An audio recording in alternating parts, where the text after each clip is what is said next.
The jury had just been excused after hearing closing arguments from both the defense and the prosecution.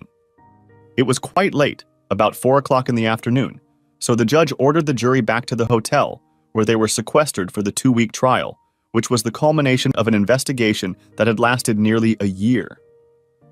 The defendant was taken back to the Tarrant County Correctional Center in Fort Worth, and nothing more happened until Monday, when the jury would reconvene. So I decided to walk back to my room at the Hilton Garden Inn in downtown Dallas, stopping at a bar on the way for a beer and a bite to eat. I had just finished my burger and was halfway through my beer when I heard a woman's voice behind me. "Hey, cowboy, buy a girl something to drink?" she asked. I turned and looked at the source of the question. She looked familiar, and then it hit me. "Ashley? Ashley Marks, is that really you?" I asked. "Yes, that's me," she said, flashing a smile that could melt the polar cap. I invited her to sit down and waved to the waitress. "My God, how long ago was that? 16, 17 years? How's it going?" I asked. "I think it's been 17 years, she said. Ashley was one of my best friends in high school, along with Steve Jenkins and Jolene Carter. Together, we were known as the Four Musketeers. But that all changed when Ashley's dad got a job in Austin during our senior year. I haven't seen or heard from her since. "I'm doing well," she said. "Went to college at the University of Texas, graduated, got married, got divorced, and now work as a reporter for the Austin Statesman newspaper." "Wow, you've had a very interesting life. What happened?" I asked. She shrugged. "I was married," she said, emphasizing the I. Unfortunately, he wasn't. Or at least he had trouble remembering his vows. After I caught him cheating a third time, I said enough was enough and kicked his city ass to the curb, she said. I think he ended up running a McDonald's in Beaumont. "I'm sorry to hear that," I said. "I know what it's like, believe me. So what brings you to the Big D?" "I've been covering the Jenkins trial for the last couple weeks." "What a mess." "The other day I watched you testify," she said. "I feel very sorry for Jolene. Whatever her faults, she didn't deserve to die this way." I didn't say anything to that. No, Jolene didn't deserve to die like that. I would have preferred something more torturous, like burning at the stake, but that possibility, like so many other things, had been taken away from me by the man I'd once considered my best friend. "So, how are you doing, Bill Jennings?" she asked, interrupting my train of thought. "About as well as expected, considering the last 16 years of my life have been a total sham," I said. "At least you have kids," she said. I nodded. "Yeah, I guess so," I said. "They're mine, at least legally." "You may not be a donor, but believe me, you are their father in every way that really matters," she said. "You're probably right," I said. "But it still doesn't make me feel any better." "Look, I have a confession to make," she began. I looked at her, wondering what she had up her sleeve. "You know, every reporter in this courtroom is going to want to know your story. I'd like to be the one to tell it, if that's okay with you," she said. "I know you probably have a lot of trust issues, and I totally understand. But no one knows you like I do. Look, if it helps, we'll sign a contract. You give me exclusive rights to your story, and I protect you from the wolves. Kind of like a publicist. I'm not publishing anything without letting you see it first. My editor has already approved it, and I want it done right." Deep down, I knew she was right. Reporters from every major news outlet in the country, CNN, Fox News, Associated Press, you name it. I've even been contacted by a few small but well-known bloggers. It was all so overwhelming. Something told me I could trust her, so I made up my mind. "Okay, Ashley," I said. "You made a deal. So how exactly does this happen? Do we do it here? Do we move it to my hotel room or yours?" "What do you mean?" "Well," she said, "I've wanted to see the old homestead for a long time. It's only 2 or 2.5 hours west of here by car. It's still pretty early, and the jury doesn't start deliberating until Monday morning, so we have the weekend off. Why don't we drive back and you can show me where all this happened? You'll give me the details on the way, and after we get there, I can talk to your kids and parents if that's okay with you." I thought for a moment before agreeing. It would be a nice break from the trial, and I thought it would be nice to show Ashley around the neighborhood and maybe repair the relationship. "Sounds good," I said. Where are you staying? I'm at the Hilton around the corner. What about you? She asked. Same thing. Do you want to grab a couple things first before we hit the road? She nodded, and we agreed to meet at my truck in the parking lot. You can't miss it, I told her. It's a big blue cab. It's still the same bill. He's got to have the biggest pickup truck in the state. Give me about a half hour after we get there so I can change into something more comfortable and grab a few things, okay? She asked. I agreed and we hit the road. The sun had already dipped below the horizon when we pulled onto Highway 20, leading towards Abilene. I was glad for that since I hate driving in the sun. Ashley had changed into her professional reporter's outfit and was now wearing a knee-length denim skirt and a white Western-style blouse. She seemed as beautiful to me now as she had in high school. I also got a good look at her shapely legs and felt a familiar stirring below the waist. She smiled. I know what you're thinking, cowboy, she said. Really? I asked. You're thinking something along the lines of why didn't I sleep with Ashley and not Jolene? I laughed. Is that what your honed reporter's instinct tells you? I asked. No, the way you check my legs. Like you did back in high school, she said. I bet I thought I'd forgotten about that. Legs like that are hard to forget, I told her. I always liked looking at her legs, especially when she was wearing her cheerleader uniform. She smiled and pulled out a tape recorder. So tell me, Ashley, is there a mister? Right anywhere in Austin? No, she said. Since my divorce, I've focused almost entirely on work. As you can imagine, I've had a lot of trust issues with men, and so far I just haven't met anyone I really want to spend time with. Sorry to hear that, I said. She laughed. Somehow I doubt it, she said. Damn those reporter instincts. Anyway, what do you say we start this little roadshow? Yeah, okay, I said. She put her recorder on the dashboard, making sure it wouldn't fall off. You don't mind if I write this down, do you? She asked. I shook my head. Not at all, I said. I want you to do it right. I took a sip of my coffee and thought for a bit before I started. Ashley, as you know, Steve and Jolene and I were very friendly in high school. After you left, it was mostly just the three of us. I asked Jolene to marry me right after graduation, and she said yes. Steve and I both joined the Marines right out of high school. We both went to San Diego for boot camp and even ended up in the same platoon. Jolene and I agreed that we would get married after I finished my training. After boot camp, Steve and I broke up. He went into the infantry and I went into computer electronics. He was assigned to Camp Pendleton, and I was assigned to Quantico, Virginia. Anyway, about a month or so later, Steve hurt his knee badly and ended up getting a medical leave of absence. You'll notice that he still walks with a slight limp. Couldn't they have given him a desk job? Asked Ashley. No, it doesn't work that way, I said. Everyone in the Corps is a basic marksman, regardless of their MOS or specialty. Even clerks and computer guys like me have to meet the physical requirements to participate in combat. Steve came home and his father pulled strings to get him into the county. Right. His father was a county commissioner, wasn't he? Asked Ashley. I nodded. Yes. Until the day he died. That's how Steve was first elected. I guess the voters thought highly enough of old man Jenkins to elect his son. I graduated, came home, and got married. Steve was my best man. I found out later that he was also Jolene's best man, if you know what I mean. That bitch, Ashley said. I ended up on the West Coast, and almost 9 months after we were married, Brian was born. About a year later, I was sent to Okinawa for a year unaccompanied. We came home for a month, and I let Jolene and Brian stay in my house that I had inherited from my grandparents.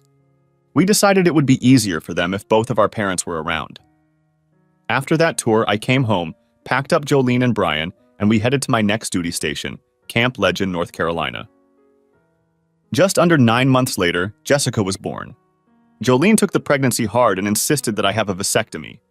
She argued that if we ever wanted another child, I could always have the surgery reversed. And I agreed. Although if I had known then what I know now, things would have been very different. Looking at the pictures, it's easy to see Steve's traits in the kids, Ashley said. Didn't you notice it when they were born? That's a pretty fair question, I said.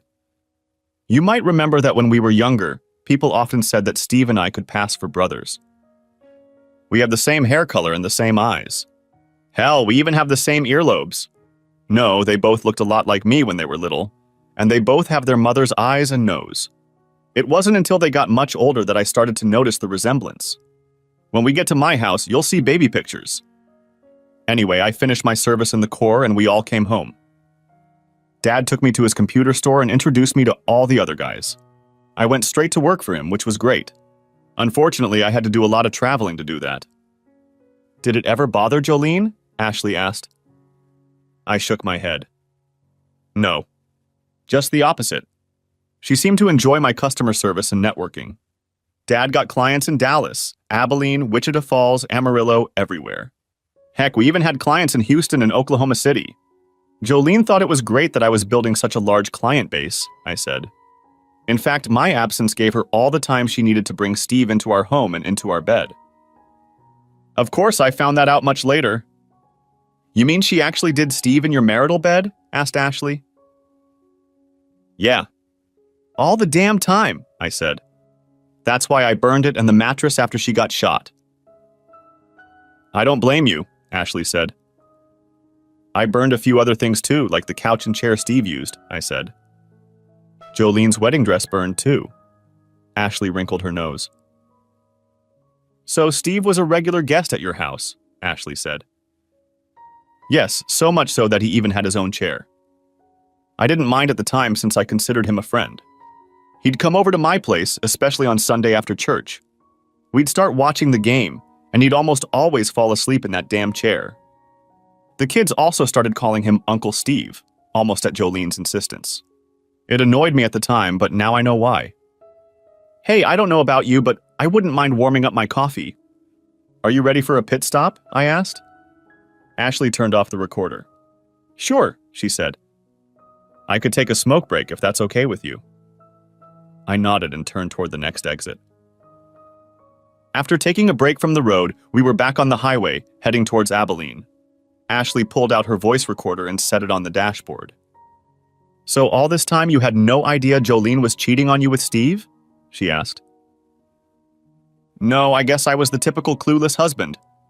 She never disrespected me, at least to my face, and there was never even a hint of sex in the house when I was away. I guess they've been pretty careful over the years, I said. When did you find out? She asked. About a year ago, I was sent to Los Angeles for a month-long training course on an ERP package we were contracted to support for a San Antonio client. Jolene and the kids did a great job of emailing me and calling me every day. One weekend, I got an email from Brian. Jolene and Steve had taken the kids to the lake to fish, and he had caught a pretty big bass. And he sent me a picture, I said. I pulled out my phone and handed it to Ashley, telling her which album to open. The picture I was looking for showed Brian holding a large fish. Sitting next to him was Steve. Jolene was standing on the other side of Brian with her left hand on Steve's right shoulder. What do you see in this picture? I asked Ashley. My God! She exclaimed. They look so much alike. They even have the same dimples. Yeah, I said. I noticed that too. Now look at Jolene's left hand. What stands out in it? Ashley arranged the picture and enlarged it with her fingers. I don't see any rings, she said. That's right, I said. You'll never guess where they were. Ashley threw me a perplexed look. I led her over to the folder where Jessica's pictures were kept. Look over there until you see an ashtray, I said. Okay, I get it, she said. Magnify the picture and tell me what you see. Her eyes widened as she zoomed in on the image. Is that what I think it is? She asked.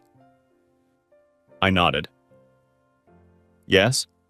The same ring I put on her finger when I married her, along with my great-grandmother's wedding ring. And guess whose butts are in that tray? Let me guess, Steve's, she said. Oh, that's not all, I told her. That ashtray is not only in our bedroom, it's on my nightstand. Which means Steve was in our bed, probably with Jolene. Ashley started to cry. How could she do that to you? And you say Jessica sent this? she asked. Yeah, I said. She often helped my mom clean the house, which meant cleaning and wiping down all the ashtrays. She saw it before they left and took a picture and sent it to me. She was very upset. I can imagine, Ashley said. Did she say anything to Jolene?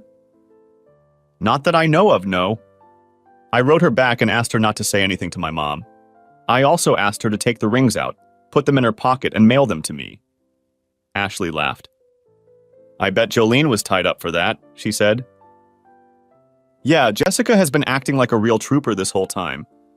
She did everything I asked, but Jolene was going crazy trying to find those rings. She even invited Steve over to help her search. They went through the garbage, opened siphons under sinks, that sort of thing. Too bad I wasn't around to record it. So what did you do? Ashley asked. My course ended on Friday afternoon, so I went straight away and came home on Saturday night. Jolene met me on the street crying because she had lost her grandmother's ring. She was completely out of it. I asked all the usual questions. Did you look everywhere? Did you put it on the sink? And so on. She kept insisting that she had looked everywhere. Then I reached into my pocket and pulled them out. I thought she was going to faint. How did you get them? She asked. I simply said a trusted friend found them and mailed them to me. I didn't mention Jessica's part because I figured she'd tear it apart. I just told her, don't put them in the ashtray the next time Steve comes over. That was priceless. Her eyes got as big as saucers and she started crying, telling me all the usual crap about loving me. Oh, I'm sorry, I said, seeing the look on Ashley's face. I didn't mean to swear. That's all right, she said. I've heard and said much worse, believe me. So tell me, what did you do then? Well, I pretty much knew then that it was over between us, I said. I didn't have any real evidence of them cheating, no pictures or anything like that. I decided to start investigating and get everything ready. The first thing I wanted to do was to take DNA tests. I needed to find out if these were my children. I also purchased some surveillance equipment from our store. High-definition motion-activated cameras, voice-activated audio recorders, everything I needed. I even bugged our cell phone. Everything was recorded on my home server and backed up to the cloud. I waited until she left to go shopping and installed it all. The DNA was pretty easy to do.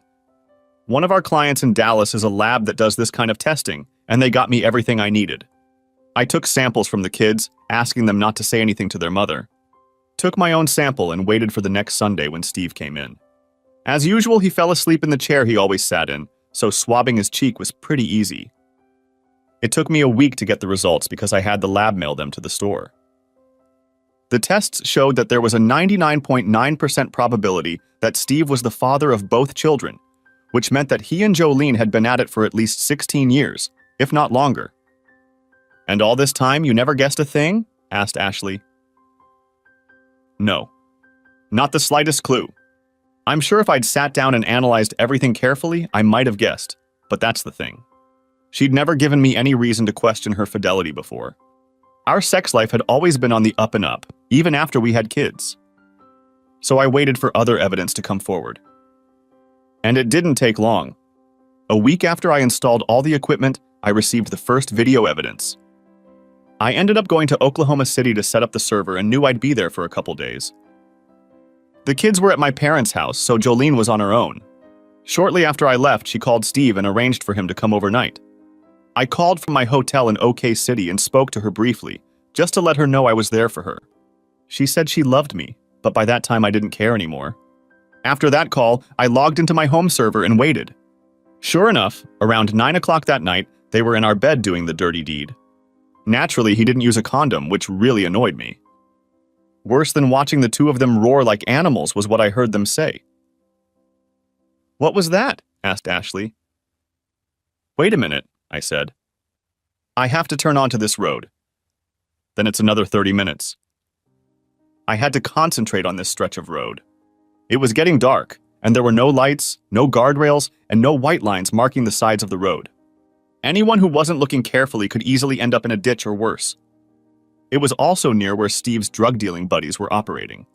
Most of them had been arrested or stopped after Steve's death, but I was always on the lookout. A couple times I had to replace the windshield when it got knocked out. There was also a lot of wildlife, mostly armadillos and deer.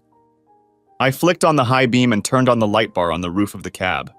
Then I turned on the police scanner and CB radio and pulled my gun out of the glove compartment. I wasn't going to take any chances. Finally, we got to my house, and Ashley noticed a DSS car parked in the driveway. "Who is it?" she asked. "Defense," I said. "They've been watching this place since Steve's arrest. Some of his buddies thought they could burn the place down in retaliation, but we stopped them. It's cold." I patted the pistol in its holster. She realized what I meant. "Are we going to be safe here?" she asked. I nodded. "Yeah," I said. "We have round-the-clock security. DSS is also keeping an eye on my family and kids. I think most of Steve's buddies are already locked up, but we're not going to take any chances. Hell, they had to lay off almost the entire sheriff's department. Let's go check it out and I'll introduce you." After pulling into the garage, Ashley and I got out of the car and walked over to the patrol car. The police officer got out of the car and approached us. "Bill Jennings?" he asked. "I thought you were all in Dallas for the trial." We shook hands. "The trial just went to the jury this afternoon. By the way, this is Ashley Marks, a reporter from the Austin Statesman. She'll be with me this weekend, gathering information on Steve for an article," I said. Nodding to her, he touched the tip of his gray Stetson. "Nice to meet you, ma'am," he said, smiling. He looked at me again. "Things have been quiet so far. Since the Rangers took the last gang out of here, things have been quiet. But who knows? My replacement will show up soon." "Thank you," I said. We shook hands and parted ways. "Have a good night, you hear?" he said as we headed for the door. "I will," I said. "You too." I set the coffee pot down and gave Ashley a tour of the house as we walked inside. The original house was built in 1866 by William Bryan Jennings after he returned from fighting for the Confederacy in the Civil War. Since then, the house has been expanded, remodeled, and modernized many times, but there are still a few places to see the original 150-year-old structure. Today, the house has 5 bedrooms on 2 floors and a 3-car garage with a covered porch. The house had a bedroom for each of the 2 kids, a master bedroom, one room converted into a place for Jolene's sewing and needlework, and another room set up as a playroom TV room for the kids. I suggested Ashley sleep in the master bedroom since it was the only one with a bathroom, and I figured she would appreciate the privacy. I, on the other hand, could sleep on the futon in my den office downstairs, as I had been doing since I became convinced of Jolene's infidelity. Ashley, however, wouldn't hear of it. "Nonsense," she said. "This bed is big enough for 4 people. There's plenty of room, and we're both adults who can control ourselves." That threw me off balance. "Okay, if you say so," I said. She smiled and led me down the stairs. "You have a story to tell me, so let's get to it," she said. "Let me call the kids first so they know we'll be there tomorrow," I said. I called my parents' house, talked to my dad, then to the kids. They were excited to see Ashley, and we agreed that we would be there for lunch. I grabbed my coffee and headed into the living room. As I put the cups down, I found that I had a stack of DVDs, and I grabbed them from the study where I kept them under lock and key. "That should help a lot," I said. Her eyes widened. "Oh my God, how many videos do you have?" she asked. "Quite a few, actually," I said. "Some of it is from here at home. Some of it is from the security cameras in my office. I've also scanned all the documents, and I have a whole bunch of photos and audio recordings. So everything I have is here. And I have some copies just in case." I pulled out the disc, confirmed it was the one, and put it in the DVD player. "Let me warn you that it's very graphic," I said. "I'm ready," she said. I reminded her that this particular DVD confirmed my suspicions. I also reminded her to listen carefully to what it was about. I pressed play, and the clip started. Jolene walked into the bedroom, followed by Steve. Jolene took off her rings and tossed them into the ashtray on my nightstand. Steve, smiling, put out his cigarette on them.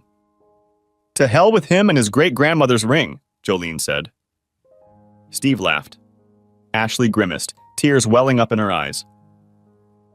Eventually, they started having fun. Ashley covered her eyes. Apparently, it was too much for her. I fast-forwarded through the most graphic parts, and Ashley seemed to appreciate the gesture. It'll take about an hour, I said. It was bad enough as it was, but the pillow talk afterward is a real buzzkill. Thank you for letting all of this pass by, Ashley said. It's one thing to hear that someone you love and care about is cheating. It's quite another to watch it happen. They lay on their backs and smoked a cigarette. Steve pounced on Jolene's rings again. Jolene turned on her side, facing Steve. I'm pregnant again, baby. Looks like you're going to be a daddy again, she said. Steve frowned. Damn it, didn't you take your pills? He asked. Yeah, I might have missed a day or two, but that was pretty much it. Why can't you use a condom? I hate that kind of thing, he said. You know the rules. No rubber bands. I guess you'll have to get another abortion. Either that or convince him it's his baby. I can't have another abortion, Steve, she said. I've already had 3 and the last one almost killed me. I was so sick I ended up in the emergency room. Besides, you know deep shit had a vasectomy after Jessica was born. It was your idea to make sure he didn't get me pregnant. Well, what do you want to do? Asked Steve. I want to go away and marry you, she said. That's all I've ever wanted. And I think Bill's got us figured out anyway. I told you I'm not the marrying kind. Besides, a family could complicate things for me, and I like what I have now. Bill works and pays, and I get paid, he said. And don't worry about him knowing anything. Hell, he's so damn stupid. We could have fun right in front of him and he wouldn't realize a thing.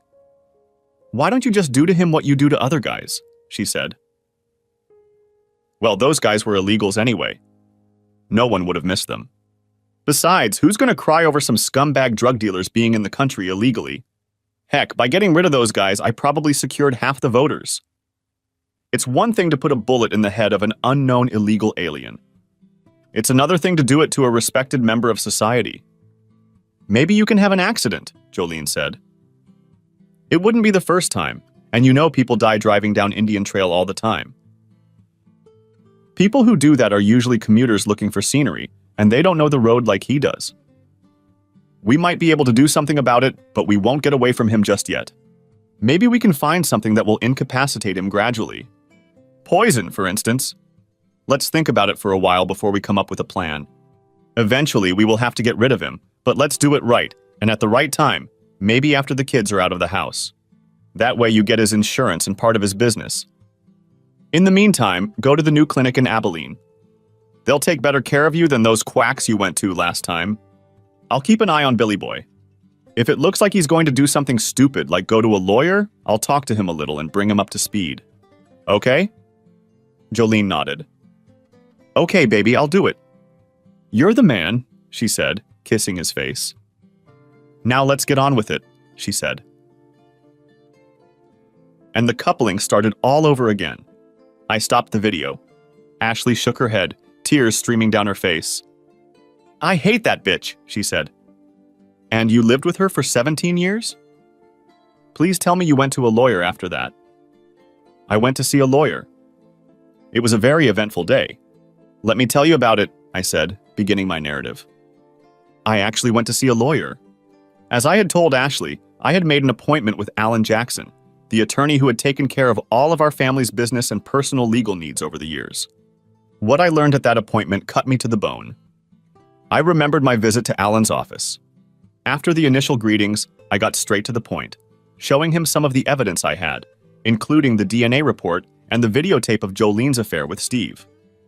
Alan explained what I could expect. Although Texas is a community property state, a divorce can be granted based on adultery or cruelty. While adultery is not a crime in Texas, it can affect a judge's decision in the distribution of property and alimony. It can also be used in civil litigation. But Alan told me the biggest problem I faced was not the law. Legally, he said, I had a win-win case. The problem, he added, was Steve. Listen, Bill, he said to me, Steve runs this county with an iron fist. He owns the sheriff's department, not to mention every judge in the county. And in Texas, you have to file a lawsuit in the county where you've lived for the last 90 days. Frankly, I don't think there's a judge in that county that will even hear your case. Besides, Jolene's pregnancy could delay the process. Texas courts won't finalize a divorce until the baby is born. It doesn't matter who the father of the child is. This is so that any final child support orders can be taken into consideration. One last thing, Bill.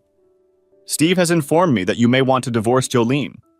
He made it clear that we are to inform him of any attempts to start divorce proceedings. Wait a minute, I said. Are you saying that Steve ordered you to violate attorney-client privilege and maybe even break the law by refusing to report a crime? Alan nodded his head. I'm afraid so, Bill. I don't like it one bit, but I have no desire to end up in a shallow grave on Indian Trail, if you know what I mean. You have no idea what you're up against, he said. I'm sorry, Bill. I really have no choice. I couldn't believe what I was hearing. I'm sorry too, Alan. I guess I don't have a choice either. You're fired. Right now. I need all of the family and business files, along with any backups you might have, and I want them now, I said. I guess that would be your answer, so I took the liberty of putting them all together, he said, pointing to 2 boxes of papers on the floor by the door. He pulled out a piece of paper, wrote some notes on it, and held it out to me. Thanks, he said, realizing that I had given him a way out. One more time, he said. I'm so sorry. I thought you and him were friends. Is there no way you can get over this thing with Jolene? You know, for the sake of the kids? Would you be able to stand not being known to be a cuckold for 17 years? I asked him. I don't think so, he said. Let me help you get those files out. It's the least I can do. He picked up the boxes of documents while I closed my briefcase and walked with me to the truck. Once there, he looked around before he spoke again. Call those people I listed in the paper I gave you, Bill.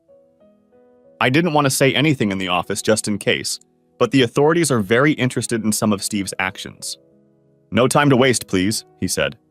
As far as I know, Steve is keeping tabs on you. Again, I'm sorry about that. Maybe after this is over, we can get together and work things out. I shook his hand. Thank you, Alan, I understand. We'll be in touch. I went back to the office, thinking over everything Alan had said. I wasn't too worried about firing Alan, since I knew my father would support my decision.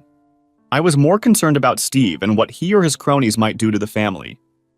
I called the numbers Alan had given me and made an appointment with each of the 3 men mentioned. One was an expensive, high-ranking family law attorney with a well-deserved reputation as a blood-sucking shark.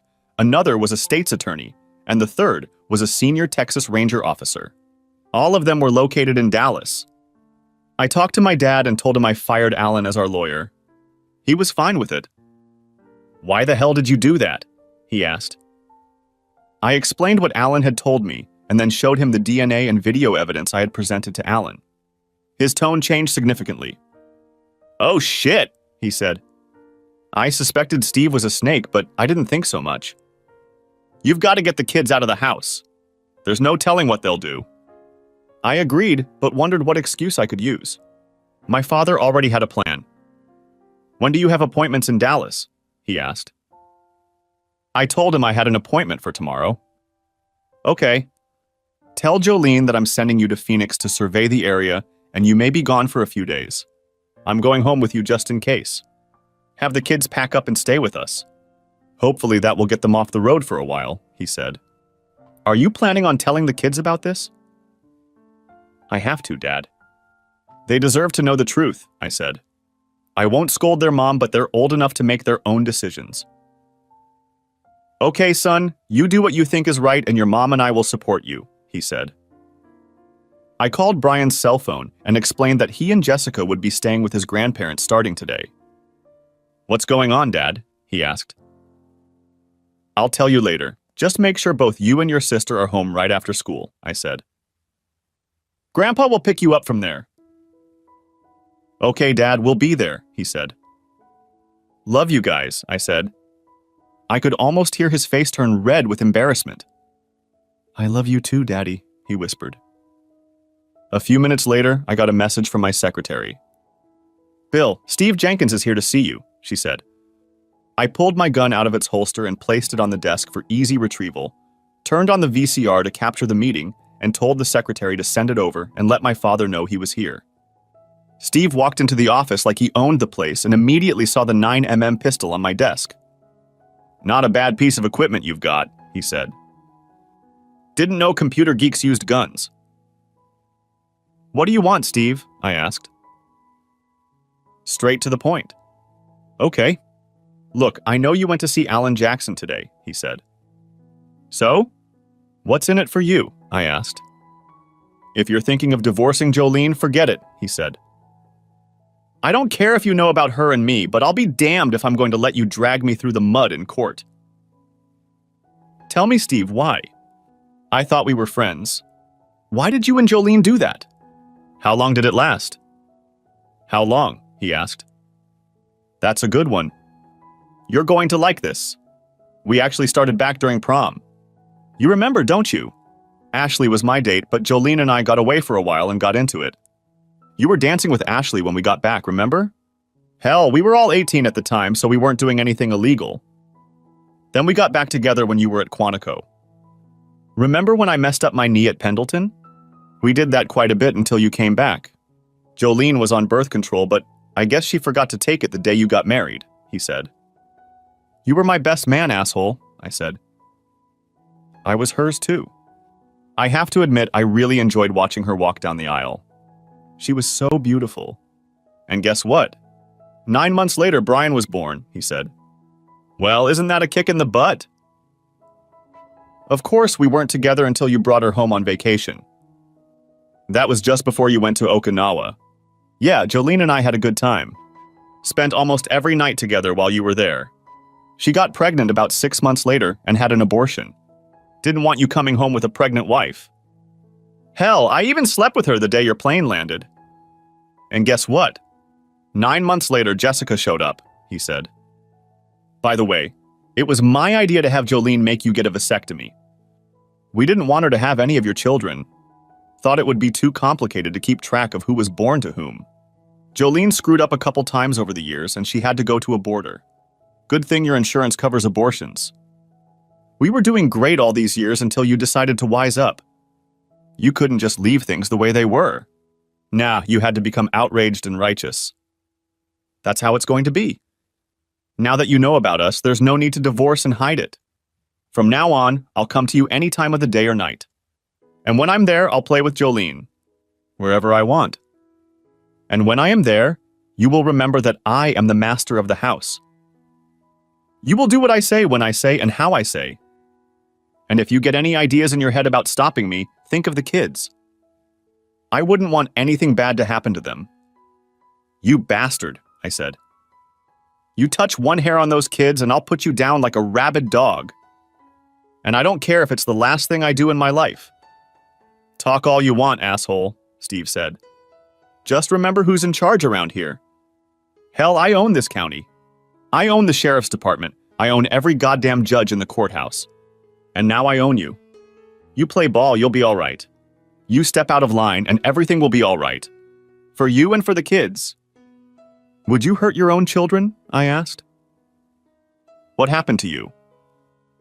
I've grown up, Steve said. And you better grow up too, Cookie. I'll see you around. Steve walked out of the office and I stopped the tape. I burned it to DVD, sent a copy of the video to my dad and my contacts in Dallas, and called my dad. Dad, check your mail. We better move right now, I said. He just threatened me and the kids. Okay, my father said. Let me make the call. Call Brian and have him pick up Jess and come to my house. Let the school know and I'll meet you at the house. I think it's time to evict your wife.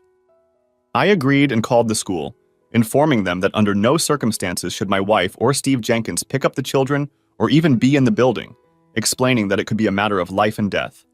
I also informed them that the children must leave immediately.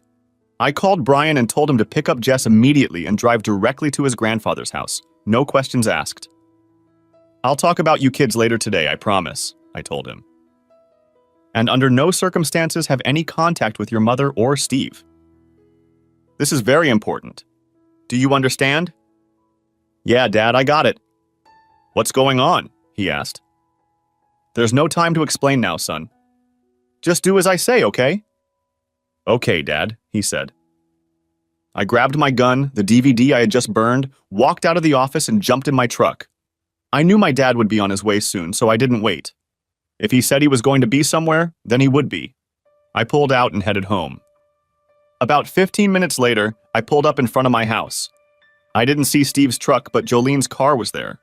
Oh, good. I knew my dad would be here soon. I walked into the house looking around for Steve or anyone else who might be waiting to hurt me. I kept my right hand on my holstered pistol. I didn't see or hear anyone at first. I took an uncertain step into the house. Jolene was coming down the stairs. "Bill, you're home early," she said. "Did something happen?" I looked at her, at first saying nothing. "Is Steve or anyone else here?" I asked. "Why would Steve be here?" she replied. "I think you know why Steve is here. Maybe to get himself an afternoon hookup or to set up my murder," I said. Jolene's eyes widened, and she brought her hand up to her mouth. "Yes, Jolene, I know." "Oh my God," she said. "I'm so sorry." "Bullshit.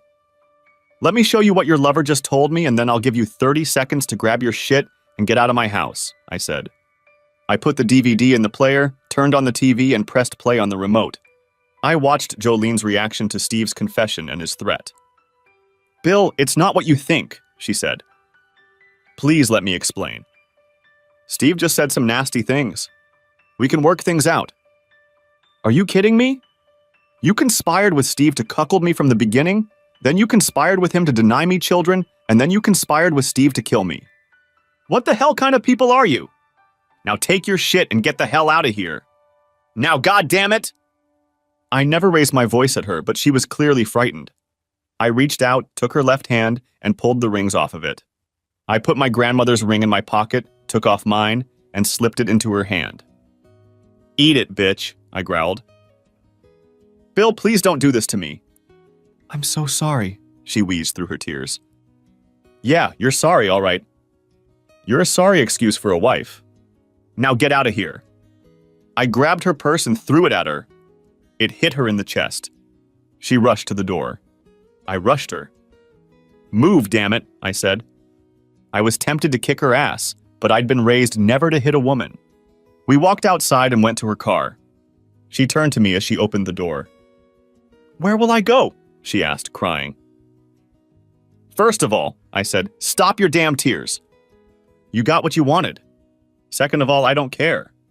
Go to Steve, go to your mother's apartment, or better yet, go to hell."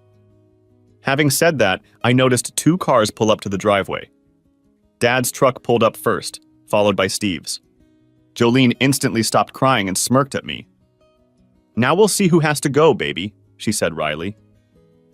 "It would be so much easier if you just cooperate with us."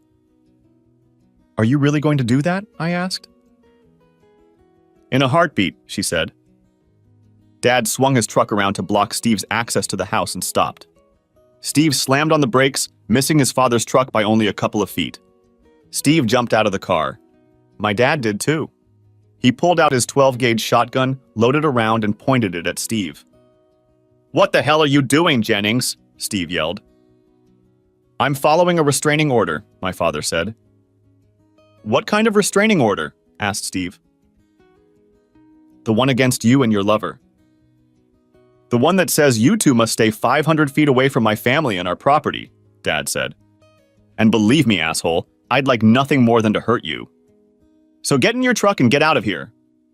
Steve wasn't used to being talked to like that, so he stopped moving forward. 2 cars with flashing lights pulled into the driveway and stopped behind Steve's truck. 4 state highway patrol officers got out of them with their pistols at the ready.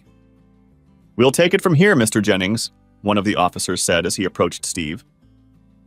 Dad lowered his gun as the officer handed Steve a restraining order. "Is that her?"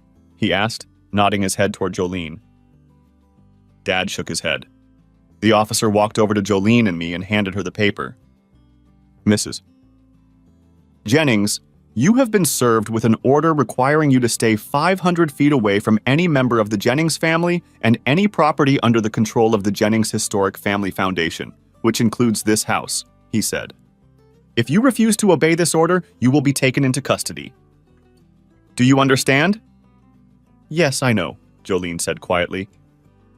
"Excuse me, officer," I said, as he started to turn away. He stopped and looked at me. "Yes, Mr. Jennings?" he asked. I pulled a digital audio recorder out of my shirt pocket. I'd appreciate it if you'd take Jolene and Mr. Jenkins into custody, I said. And why would I do that? He asked. I hit the play button so they could hear the threat Jolene had just made to me and the kids. Jolene looked like she was about to cry. The officer gave her a hard look before pulling out the handcuffs. Mrs. Jennings, you are under arrest. Please turn around and put your hands behind your back, he said. After handcuffing Jolene and reading her Miranda rights, he radioed another officer and ordered him to arrest Steve. You're going to pay for this, asshole, Jolene said as she was led away in handcuffs. You're all going to pay. By this time, another car had pulled into the driveway. A van from the local TV station stopped, and a reporter followed by a camera crew walked up the driveway while Steve was being arrested. They managed to get a report on his arrest that made the evening news. Steve was, to put it mildly, displeased. God damn it, do you know who I am? He asked the officer handcuffing him. Yeah, I know, the officer said. And frankly, I don't care. You're under arrest anyway. I'll get your badge for that, shouted the red-faced Steve. I realized I should have mentioned their plot to kill me, but I didn't have that evidence with me. Some of it was still in the DVD player in the house, and events were moving pretty fast. Nevertheless, I knew that my contacts in Dallas had the evidence and were working on the charges. The news van backed up and shifted so the patrol cars could pull out of the driveway. The reporter and her cameraman came toward me, followed by my father. Mr. Jennings, could you explain why Commissioner Jenkins was just arrested? She asked. Yes, I can, I said.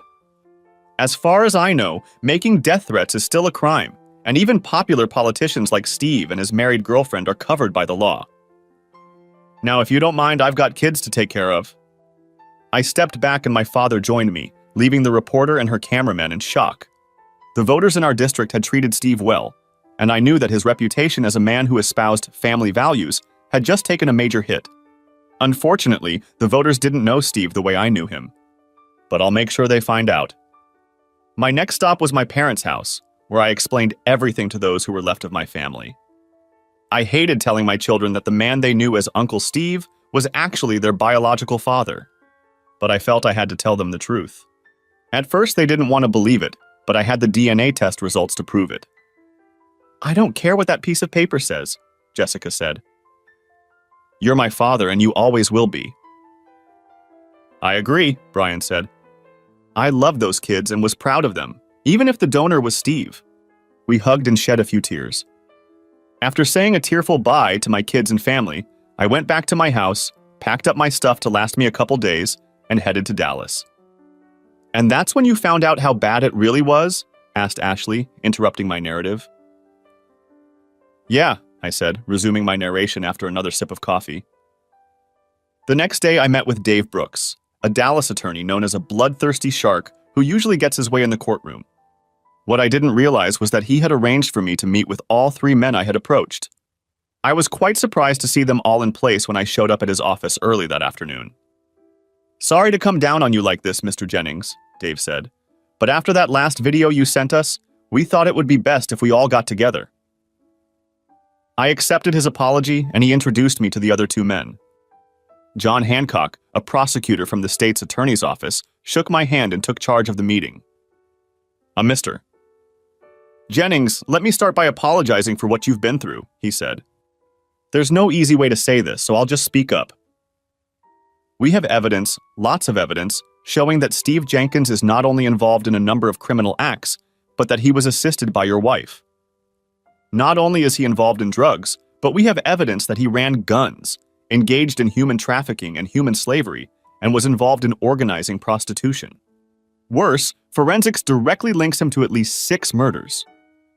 Furthermore, your wife is involved in much of this activity, especially the prostitution.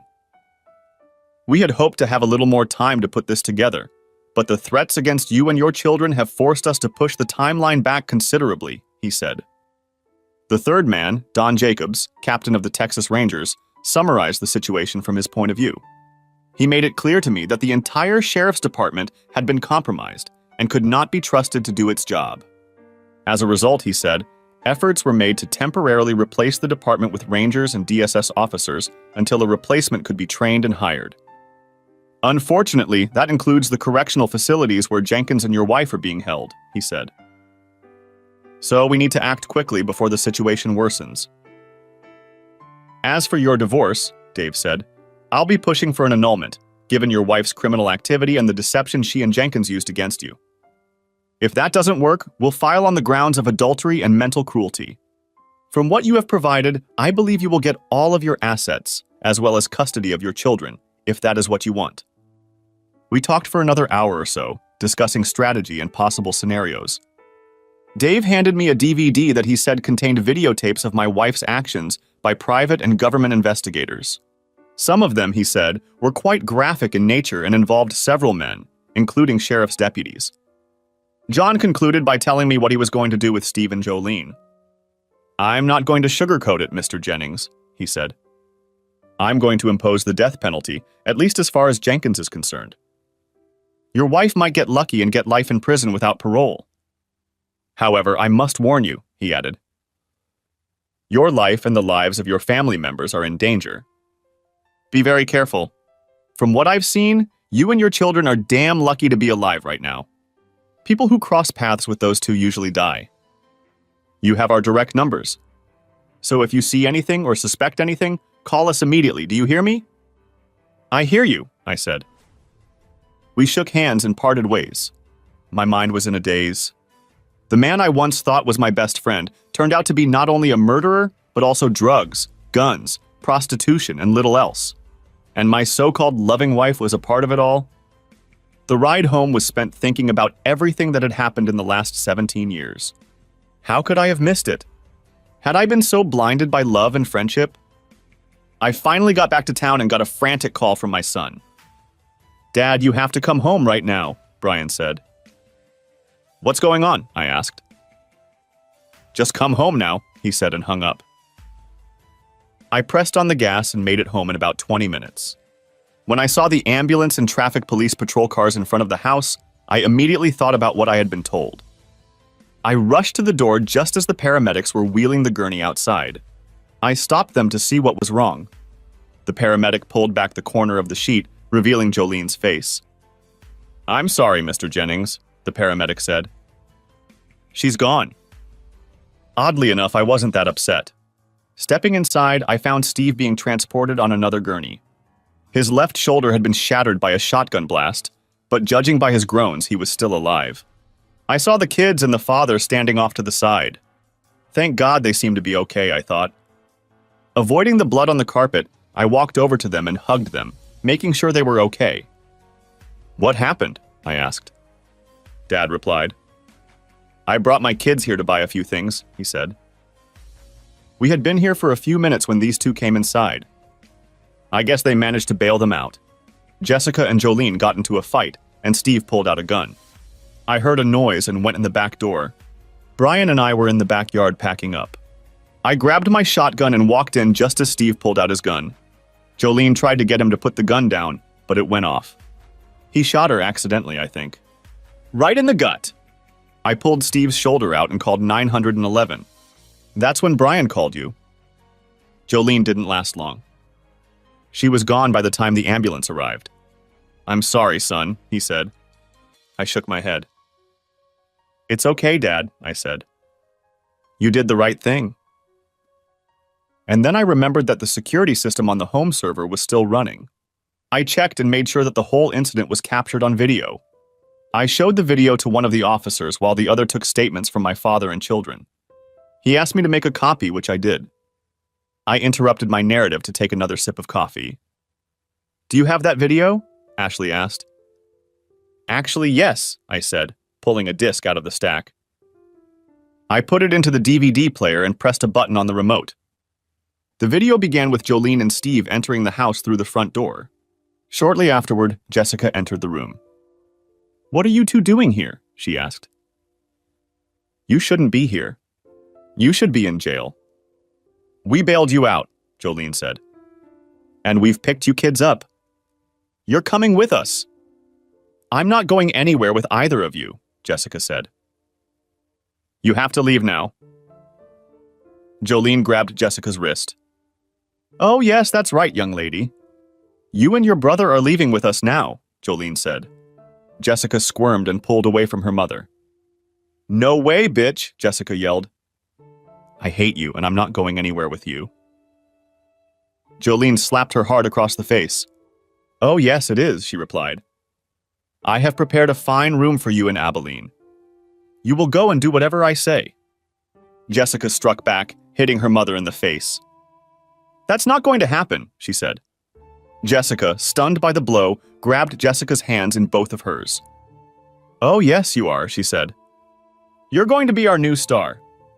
Aren't you, Steve? Steve grinned back. The boys are going to like you, girl, he said. Steve and Jolene laughed as Jessica was hit with the realization of what they were up to. She began to struggle even harder and finally broke free of her mother's grip. I'm not going, and you can't make me, she said. Now get the hell away from me. Steve pulled a gun from behind his belt and started waving it around as he spoke. Well then, I guess it's over for you and your brother, he said. Jolene turned to Steve and tried to reason with him, and Jessica started screaming, calling for her grandfather. Wait, Steve, we agreed we weren't going to finish them off here. Let's take them to a place off the Indian Trail where they won't be found. You know the place, she said. Steve shook his head angrily. No, he said. No, Steve, put the gun down before there's an accident. We'll deal with them, but not here. We have to stick to our plan, she said. They started struggling, and then a loud gunshot rang out, followed by an even louder one. At this point, I stopped watching the DVD. That's when Brian called me, he said. You already know the rest. Ashley wiped tears from her eyes as I stood up from the couch. I'm done for the day, if you don't mind, I said. I think I'll go out in the backyard and have a smoke and then go to the cafeteria. Ashley stood up and followed me out. I'll join you if that's okay, she said. We each had a cup of fresh coffee and walked out onto the back porch. For a while, neither of us said anything. The silence was broken by Ashley. I forgot how dark and quiet it is out here, she said. I guess I'm used to city life. She looked at me for a moment before saying something else. Bill, you need to get it over with before it tears you apart, she said.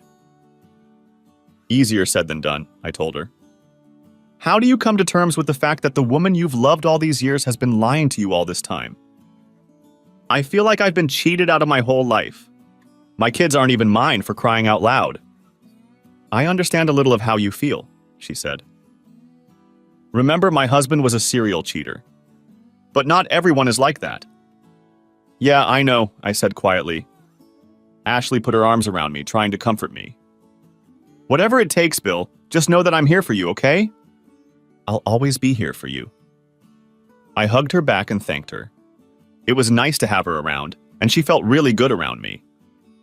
I can't tell you how many times I wish we had met in high school, she said. I thought the same thing. Maybe if my dad hadn't transferred to Austin, we would have. And none of this would have happened. You know, I was even jealous of Jolene in those days. Really? I asked. But you were with Steve. The only reason we dated was because you and Jolene were hot at the time. But I had my doubts even then. I knew Steve wasn't the type to get attached to one girl. He even told me that, she said. Well, there's no point in crying about it now, I said. Besides, if you and I had gotten together, you wouldn't be a reporter in the big city. Perfect, she said. Yeah, sure. You know there are times when I'm willing to give it all up just to be with a good man, she added, looking at me. I looked at her again. You know, I think you would, I said. After a while, we went back to the house and got ready to end the day. I decided to lie down on the couch, as I had done many times since Jolene had been shot. Even though there was a DSS officer posted outside, I was still concerned that one of Steve's buddies might sneak in. Besides, I still wasn't sure how things would work out with Ashley, and I didn't want to escalate things, considering I'd only slept with one woman in my entire adult life. Ashley thankfully understood. Just don't make a habit of it, cowboy, she said, smiling. I lay down and fell soundly asleep, waking up to the smell. Bacon! Rise and shine, Ashley said, standing over me in a long t-shirt. Breakfast is ready, so come and get it. I got up from the couch and made my way to the kitchen table to admire the scene before me. Ashley had made pancakes, bacon, sausage, grits, toast, eggs, cookies, and gravy. My kind of breakfast. She even remembered to put peanut butter on the table. I was one of those guys who loves peanut butter on pancakes. A guy could get used to this, I said. Ashley walked over to the table with fresh coffee. How long have you been up? Not for long. I hope you like it, she said. It's been a long time since I've made breakfast for a man. It certainly smells good. You'll definitely get my mom's approval for that, I said. I'm impressed. Didn't you cook like this for your husband? I said, Foreman. My ex-husband considered fast food egg biscuits as breakfast. Bleh, she said. Dig in, cowboy, we got a lot to do today, she added, smiling. So, what's on the agenda for today? I asked, savoring the feast on my plate. Well, she said, I'd like to see your family today, and then I thought we could visit Jolene's mother. I thought she might be able to give some insight into Jolene's thought processes. Then, if there's time left, I'd like to stop by the cemetery and take pictures of Jolene's final resting place. And by the way, if you're counting on the same breakfast tomorrow morning, we'll have to stop by the store. You're almost out of everything, she said. I devoured the food like I hadn't eaten in a week, stopping to sip coffee and express my verbal appreciation for Ashley's cooking. Jolene hadn't made breakfast like this in years, and I felt like I'd died and gone to heaven. I finished my meal, feeling more satisfied than I had in a long time. I stood up and hugged and kissed Ashley, thanking her for the wonderful breakfast. That was awesome, I told her. I guess I better go get ready. Please do it, she said. You're beautiful, but you need a shave. I went upstairs and thought about Ashley while I showered and shaved. In less than 24 hours, I found myself falling in love with her just like I had in high school. Could it be, I thought, that Ashley and I are destined to be together? For the first time in months, I felt content. Ashley had used the shower on the second floor and was dressed in jeans and a t-shirt. She looked the same as she had once looked a long time ago. Grabbing her laptop bag and purse, she beckoned me to go. We arrived at my parents' house and were greeted by two kids who ran out of the house as soon as I pulled up. I introduced everyone to Ashley and we walked into the living room.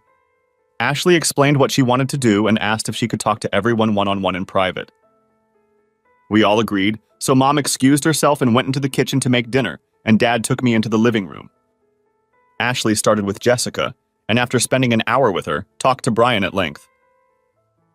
Dad and I waited and spent most of our time talking about manly things, hunting, fishing, soccer, not much else.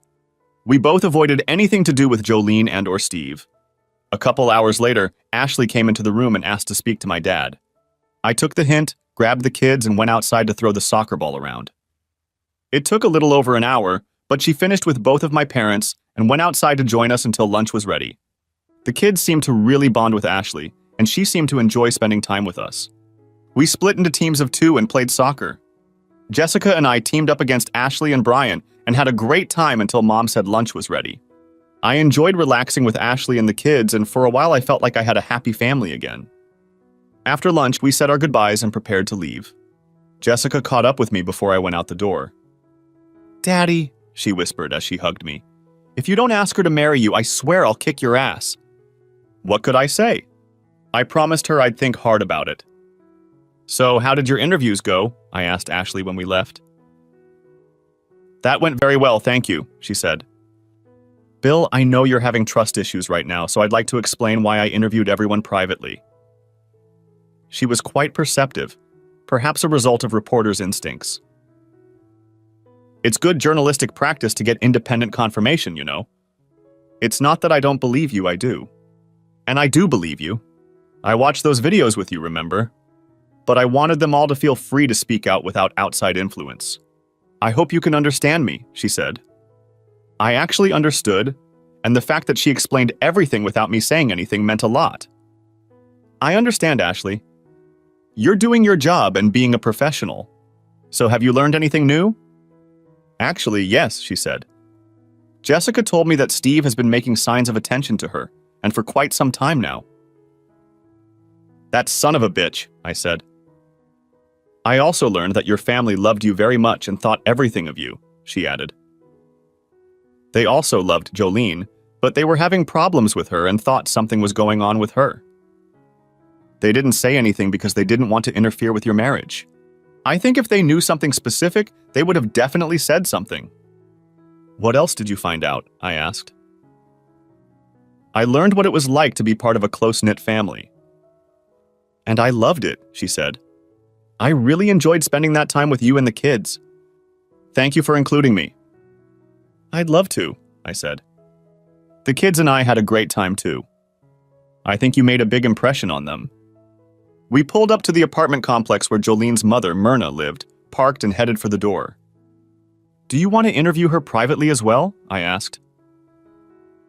I don't think that will be necessary, she said. Besides, something tells me you and she should clear all this up. Myrna Carter opened the door at the first knock and invited us in. She moved slowly, partly for health reasons and partly because of depression.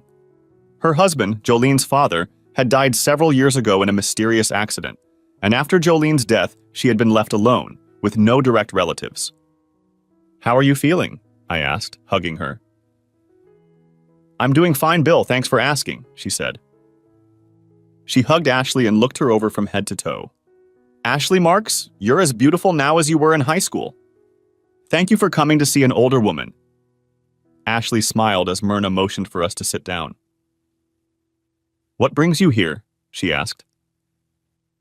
I explained what Ashley was doing and Myrna nodded her head approvingly.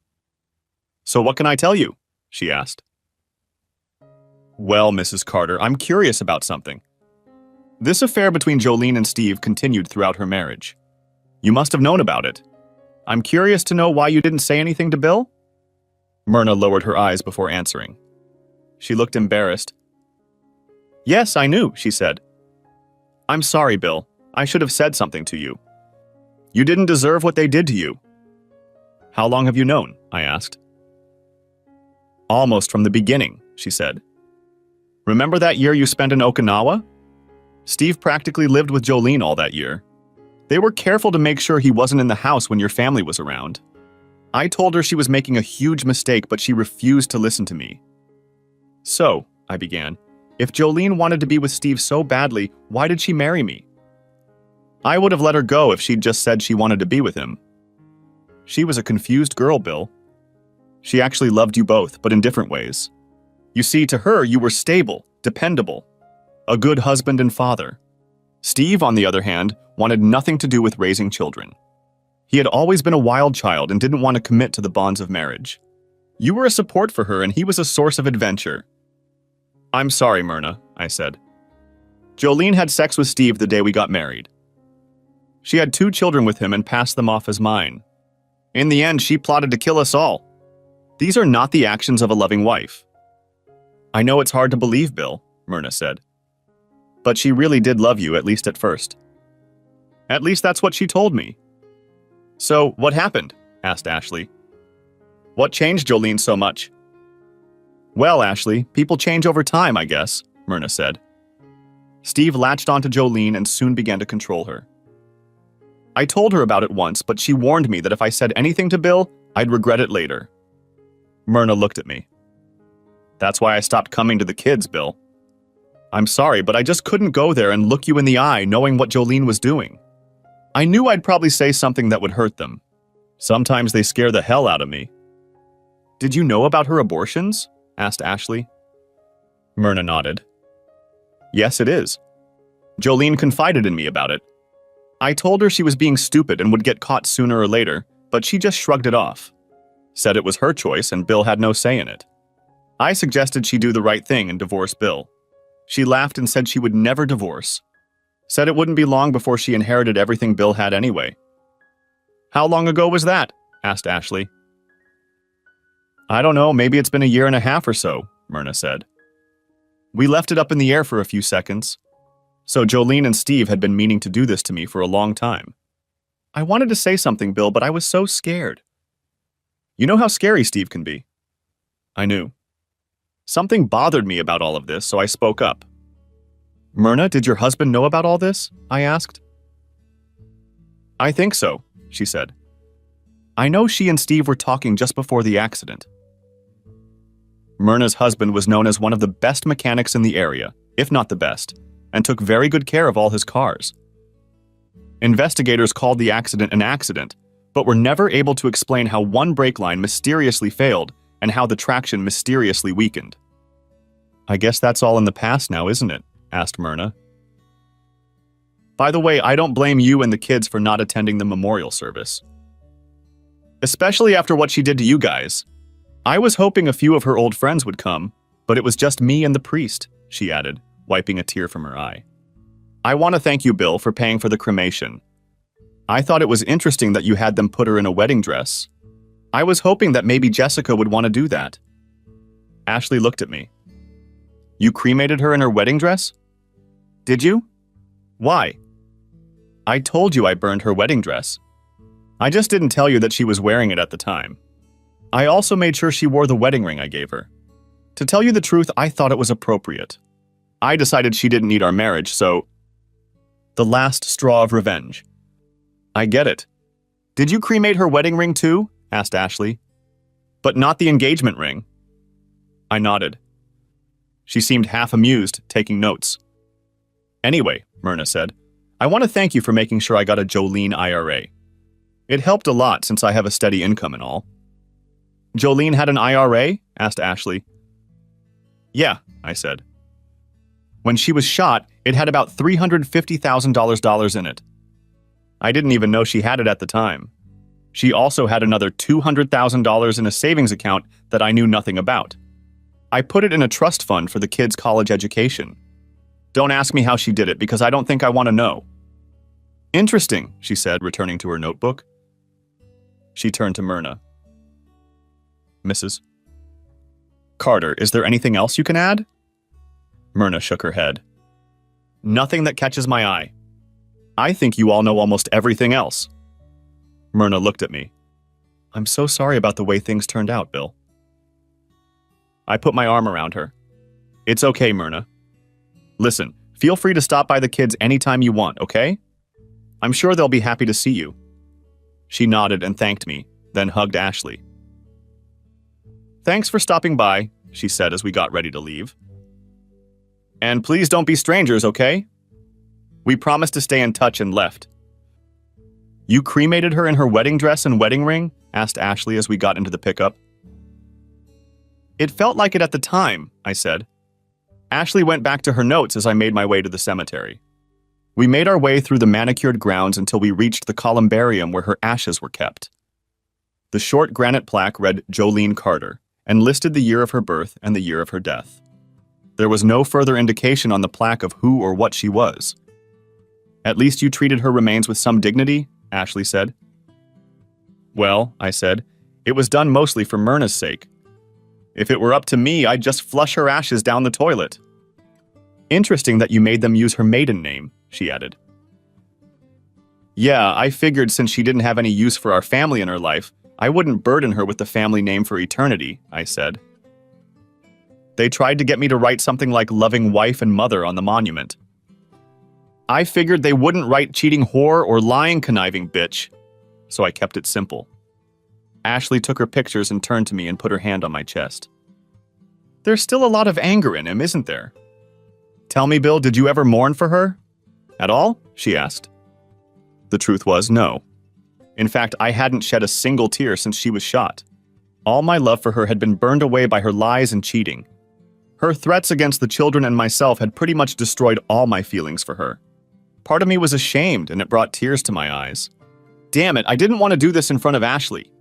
I shook my head and started to turn away so Ashley wouldn't see my tears. She stopped me and made me turn around to face her. "You need to get it out of your head, Bill, before it eats you up," she said. "Let it go and you can move on with your life." "What kind of life is this, Ashley?" I asked. "Everything I thought I had all these years turned out to be a lie. Everything." I shook my head and tears began to roll down my cheeks. Ashley wrapped her arms around me and pulled me tight against her. That's what happened. I sobbed uncontrollably for quite a while. Ashley didn't say anything but kept hugging me tightly, kissing my face from time to time. I finally calmed down and looked at Ashley. I wiped a tear from her face that had rolled down her cheek. "What's that?" I asked. She was my friend too, remember? The four of us, you, me, Steve, Jolene, the four musketeers? I loved her like a sister back then, she said. I hate what she turned into, but I loved her anyway. You loved her too, and for a very long time. You married her, raised 2 children with her. That must mean something. You're probably right, I said. Damn right, cowboy. I'm here and now, Bill, she added. And I'll be here as long as you need me or want me, got it? I smiled. I get it, I told her. She smiled and patted my chest. We need to get to the store before it gets too late, she said. What do you want to do about dinner? I thought for a moment before answering. How about a trip to Charlie's? I asked. They're cooking a killer steak and there's a band there tonight. You're asking me out on a date? In front of your wife's ashes? Why not? I asked. She smiled, kissed me on the lips, and looked at Jolene's marker. Bye, Jolene, she said. Your husband is asking me out. I stared at the marker for a while before returning to the truck. Bye, honey, I whispered. I thought I heard a quiet sob next to me, but there was no one there. I figured it was the wind playing tricks on my mind, but without wasting any time, I walked back to the truck where Ashley was waiting for me. Are you okay? She asked. Yeah, I said, starting the pickup. Let's go get breakfast and get ready for tonight. We stopped by the farmer's market where we bought eggs, bread, milk, bacon, and anything else Ashley thought we might need and then headed home. Home? What a concept. For a while, I'd thought of this place as just a house, a place where I slept. But now being here with Ashley felt natural to me. I showered, shaved, and dressed, then waited for Ashley to finish doing what women did when they were getting ready for a date. Finally, she came down the stairs wearing a denim skirt that came down a couple inches above her knees and a white blouse. She completed the ensemble with a pair of rather expensive cowboy boots. A woman to my taste. She was beautiful. And today she was my date. I offered her my arm and we walked together to our chariot. Charlie's restaurant was well known in our area for serving the best steaks with all the condiments. Potatoes and string beans with soft cookies completed the meal. Afterward, we had a beer and looked over to the dance floor where several other couples had already started dancing.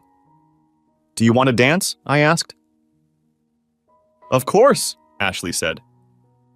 We danced. And danced. And danced some more. We did 2 step dances, a few quick waltzes, a few slow dances, and even took part in a line dance, something I hadn't done in a long time. Ashley was with me the whole time, but excused herself to the ladies' room a couple times.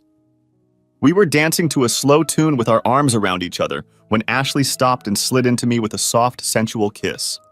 Our tongues lingered for a bit, making me very excited down below. She leaned down to my ear.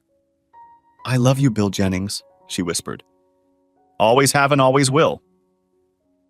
That's it. And to tell you the truth, I fell in love with it too. I love you too, Ashley Marks, I said. She licked her lips nervously for a moment. Take me home and make madly passionate love to me, cowboy, she said. Otherwise, I'll have no choice but to pounce on you right here. Who could refuse such an offer? Then we better get this situation under control, little lady, I said in my best horrible John Wayne impersonation. She smiled, took my hand, and led me into the parking lot. Take me home now, she purred. And yeah, she started entertaining me in the car. Thank God it was dark and my windows were tinted as much as the law allowed, I thought. Otherwise, we might have been stopped. Still, I enjoyed the show Ashley had put on for me. We're almost home, I told her. Good, she whispered. Finally, we got to the house. I parked in the garage and pushed the button closing the big door. I couldn't wait to get out of the car. Eventually, we calmed down and lay on the bed, her in my arms. I thought about the events of the past 2 days. Just 36 hours ago, I was a depressed, despondent man, overcoming the pain of cheating on a lying spouse who had repeatedly disrespected me, with a man I once considered my best friend. Now I had Ashley to show me what it was like to love again. I knew what I wanted to do, but I was afraid she'd think I was in too much of a hurry. Screw it, I thought. Full speed ahead? I looked up at her face, framed by long, dark hair. She was looking up at me. A penny for your thoughts, she said. I don't want it to ever end, I told her. Me neither, she said. And what do you propose to do about it? Interesting choice of words, I thought. Must be those damn reporter instincts again. I opened the nightstand drawer and pulled out a small box, the same box that held my great-grandmother's engagement ring. I'd taken it to the jeweler to have it thoroughly cleaned after I'd taken it from Jolene. Me neither, she said. And what do you propose to do about it? Interesting choice of words, I thought. Must be those damn reporter instincts again. I opened the nightstand drawer and pulled out a small box, the same box that held my great-grandmother's engagement ring. I'd taken it to the jeweler to have it thoroughly cleaned after I'd taken it from Jolene. Ashley was already sitting on the bed, her attention focused on the box. I told her about the ring and what it meant to me. The ring was originally given to my great-grandmother a couple years before my great-grandfather went to fight with the Germans in World War I. He fought in the Battle of Belleau Wood, the 1917 battle where the Marines were nicknamed Devil Dogs. He survived the war, but exposure to German gas shortened his life considerably. My great-grandmother passed the ring on to her oldest son, who gave it to his future bride. After Pearl Harbor, he fought the Japanese in the Pacific and was wounded at Guadalcanal and Iwo Jima. My grandfather returned home and they had 2 boys, one of whom was my father. By the time my grandmother was about to pass away, my parents had been married a long time, so it was decided that I would get the ring. You see, Ashley, this ring not only symbolizes my love for you, but also over 100 years of Jennings family history. I understand if you'd prefer a new ring, but I want you to know what it means to me. This isn't just a hand-to-hand thing.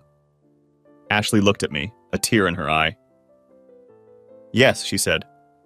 Both and both. I will marry you and promise to make you the happiest man in the world for the rest of your life. And I will be proud to wear your great-grandmother's ring. There is only one condition. Condition? I asked. Yes, she said. Promise me you'll cancel the vasectomy. I plan to give you a whole house full of kids. Maybe someday I can pass it on to one of our grandchildren. I smiled, put the ring on her finger, and we kissed for a long time before making love once more and falling asleep in each other's arms. The next morning, I woke up to the better-than-sex smell of bacon. I did my morning chores and went downstairs to see Ashley making another of her killer breakfasts. We ate breakfast and packed our bags for the trip to Dallas. We decided to shower together, which naturally led to another hot session of lovemaking. I decided to call the kids and give them the news after we finally got dressed and packed. I dialed the number and put it on speaker so Ashley and I could hear their answer. "Woo-hoo!" shouted Brian when I told them we were getting married. Jessica was just as happy. "Good for you, Daddy," she said. "You've got a real winner." "Congratulations to you guys," my dad said. "And welcome to the family, Ashley." "Thank you, Mr. Jennings," she said. "Mr. Jennings was my father," he said, laughing. "You can call me Daddy if you want." "Okay, Dad," Ashley said. "Thanks again." "Ashley, I'm so excited for you two," my mom said. "Have you set a date yet?" "Not yet," Ashley said. "I have some things to take care of in Austin first, but that will happen as soon as possible." I had one more thing to discuss with the kids. "Brian," I said, "you know, I think it would be great if you and Jessica visited your Grandma Carter from time to time. Just stop by to say hi and let her know you're thinking of her. She's still your grandmother, and she misses you. What do you say?" "Okay, Dad," he said. "Good for you," I told him. Brian and Jessica were great guys, and I knew they'd do the right thing. We said our goodbyes and loaded into the pickup truck for the return trip. Something Ashley had said to my mom stuck in my mind. "I almost forgot you were working in Austin. What are your plans?" "I mean, long-distance relationships don't always work out," I said. "Do you know that Jake Carson is retiring as editor-in-chief of the Daily Record?" she asked, referring to the local paper. I didn't know that, but I asked her to continue. "I sent in my resume last week before we met, and they want to talk to me about the job. He won't retire until 3 months from now, and it will take me 2 months to finalize things at the Statesman." "What if you don't get the job?" I asked. "That's okay," she said. "I'll quit my job and live with someone I know in the neighborhood," she teased. Anyway, as I understand it, no one else is interested in the job, and the board really wants a woman at the helm, especially with my experience. And I have some ideas on how to improve circulation. Sounds like you've got it all figured out, I said. Well, I like to be prepared, she said. No matter what happens, you know I'll support you 100%, right? I asked. She wrapped her arms around my neck and looked into my eyes. And that's only part of the reason I love you so much, she said. Think about it. If I had stayed at Statesman, there's no telling where they would have sent me. Or for how long. They'd call me up in the middle of the night and send me across the country to cover some asshole politician. Then they'd send me across the country to cover something else. I was tired of living in hotels. So when I saw this opportunity, I had to jump at it. The paycheck probably won't go up much. In fact, the pay may end up going down, but it will be worth it just to live in one place. And if I don't get a job, that's okay too. I can always write online, maybe do some freelancing, or even write a book. Maybe start a blog about stupid people who cheat on their spouses. Personally, I'd rather spend all my time in bed with you. That's the plan I like best, I told her. Come on, let's go outside. After closing up the house, I plucked a few flowers from the front flower bed. If you don't mind, I'd like to make a stop along the way, I said. Oh? She asked. Do you have a girlfriend hiding in an alley somewhere? You should know better, I said. I knew she was just teasing, but the question still bugged me. I didn't make a big deal out of it. You're right, I'm sorry, she said. We both got burned, so it's a sore subject for me, too. I was actually thinking about everything you said yesterday at the cemetery. Thought it might be time to put it behind you, I said. Good for you, she replied. We pulled into the cemetery and stopped next to where Jolene's ashes were kept. We both got out of the car and walked toward the monument. I knelt down and placed the flowers in a vase next to the monument. By the way, Jolene, Ashley and I are getting married. Just thought you might be interested to know, I said. Yes, she's dead, I know, but saying it out loud seemed therapeutic for some reason. Ashley stood over me and spoke too. And if the kids are okay with it, I plan to adopt them, she said. We said our goodbyes and walked back to the truck. Do you really want to adopt children? I asked. Hell yeah, Ashley said. They deserve a mother they can trust. Are you okay with that? Of course, I said. In that moment, I realized that marrying Ashley was the best decision for all of us. I thought she would be an amazing mother, and I knew Jessica would need a strong, loving mother as a teenager. We were silent most of the way back to Dallas, and Ashley used the time to work on her story. She seemed to be enjoying the task, and I had time to reflect on the events of the past few months. Finally, we pulled up to the hotel and picked up our bags. You know, Ashley said, there's no reason for you to leave your room. The paper's paying for mine until this is over, so why don't you move in with me? I'll work on my articles, of course, but then we'll have plenty of time. I liked the idea and agreed with it. At least let me pay part of the bill, I said. She waved me away. You can pay for our dates, okay? She asked. And it was settled. I checked out of my room and moved in with Ashley. That night we went out for steak, danced a little, and went back to bed for another night of wild lovemaking. The next morning we got to the courthouse in time to get good seats. The jurors were brought in from the hotel and immediately began deliberations.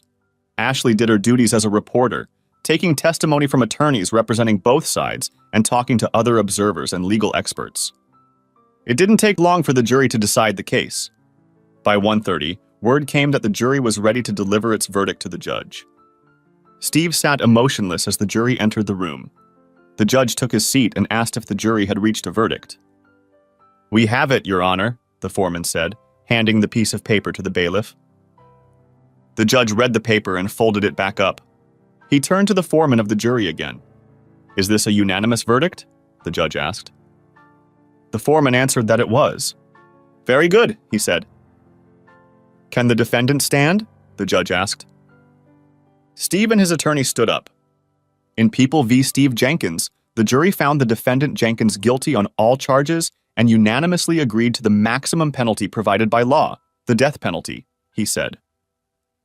Steve's attorney asked the jury to assess the penalty in the event of a guilty verdict, believing it would be easier to avoid the death penalty because the decision must be unanimous. If even one juror disagreed, the most Steve could get was life in prison without parole. It was a gamble, and Steve lost. Steve was found guilty of 6 counts of first-degree murder, 1 count of manslaughter, several counts of conspiracy to commit murder, and a host of other charges that included smuggling, human trafficking, drug trafficking, and prostitution. The defense asked to poll the jury, and the judge agreed. One by one, each of the 12 jurors said they agreed with the verdict and the punishment. Mr. Jenkins, I'm not a big fan of the death penalty, but I completely agree with the jury's decision. If ever there was a case that deserved the death penalty, this is it. I order that you be taken from this court and transferred to Huntsville State Prison, where you will be put to death in the manner prescribed by law at the earliest opportunity. And may God have mercy on your soul, said the judge, striking the gavel. My lawyer approached me and gestured for me to follow him. We caught up with the officers escorting Steve out of the courtroom. He talked to them for a minute, and they nodded, looking at me. Steve looked at me, his eyes red and his body hunched like an old man's. "What are you looking at, asshole?" he said. "Right now I'm looking at a worthless piece of shit," I said. "I always wanted to know what he looked like. Now I know." My lawyer handed Steve 2 forms and told him to sign them. "What the hell?" he asked. "What the hell is this?" One is a form to relinquish all parental rights to Brian and Jessica Jennings, and the other spells out the disposition of your estate upon execution. It's basically a will that says that what remains of your estate after taxes and penalties are paid will be liquidated and divided into 3 parts. 1/3 will go to Myrna Carter, the mother of your longtime lover, 1/3 to a trust for Brian Jennings, and 1/3 to a trust for Jessica Jennings, he said. Steve looked furious, but realized he was finally defeated and signed both forms. He looked at me with hatred in his eyes. "Are you happy now?" he asked. "I will," I told him. "By the way, Ashley Marks and I are getting married, and she's agreed to adopt the kids."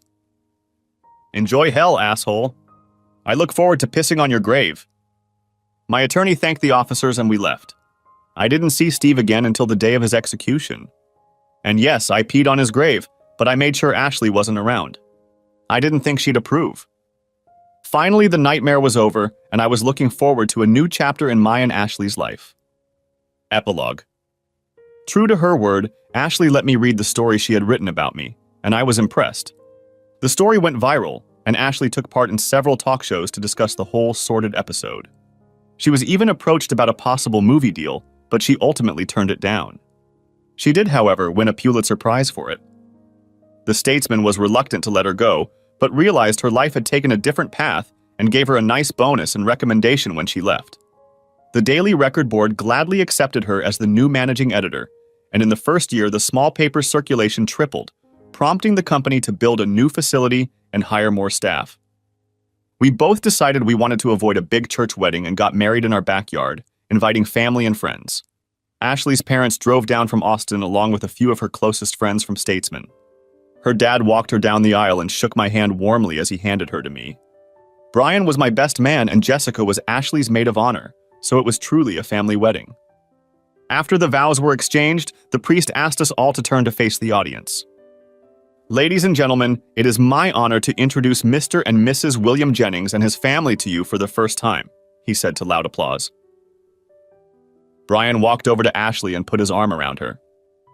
"Welcome to the family, Mom," he said, smiling. Ashley hugged him, tears in her eyes. Jessica hugged her too. "I love you, Mom," she said. "I love you too," Ashley said as she hugged both kids. My father came over and hugged us both, then reached into his pocket. "I hope you enjoy your honeymoon," he said, pulling out an envelope that contained 2 tickets for a week-long Caribbean cruise. "Thanks, Dad," Ashley and I said almost in unison. And a new adventure began. 10 months after returning from the cruise, Ashley gave birth to twins, a boy and a girl. We named the boy William Frederick after my grandfather and the girl Alicia Marie after Ashley's grandmother. On their birthday, I happened to run into George Mason, a major politician in our neighborhood. He shook my hand, accepting my celebratory cigar. "Congratulations, Bill," he said. I thanked him. By the way, he said, you know we have an election coming up. There are a few people who think you could take Steve's place on the old commission, if you're interested. After all, you're the one who brought him down in the end.